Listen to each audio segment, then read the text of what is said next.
प्रणाम। तो आप सभी का मेरे चैनल पे हाथ जोड़ के स्वागत है। तो आप लोग सपोर्ट करिए, मदद करिए। तो आप लोग इस समय सोशल मीडिया में देख रहे हैं कि एक सास अपने दामाद को लेकर चली जाती है और दामाद जो होता है वो बेटा होता है और दामाद के पैर पूजे जाते हैं। तो एक माँ अपने बेटी का घर उजाड़ देती है और उसका मांग सजने से पहले ही बिखार देती है। तो चलिए, एक बेटी अपने माँ से क्या कहती है।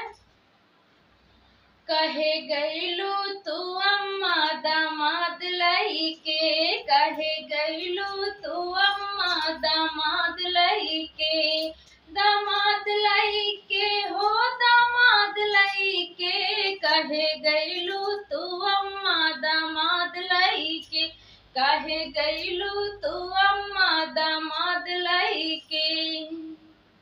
अरे नौवा महीना माई को खवा में रखनी, को खवा में रखनी, माई को खवा में रखनी, तीनों जन्मवा दर्द सही के, कहे लइका अम्मा दामाद अपन, कहे लइके भाग्य तू अम्मा दामाद अपना।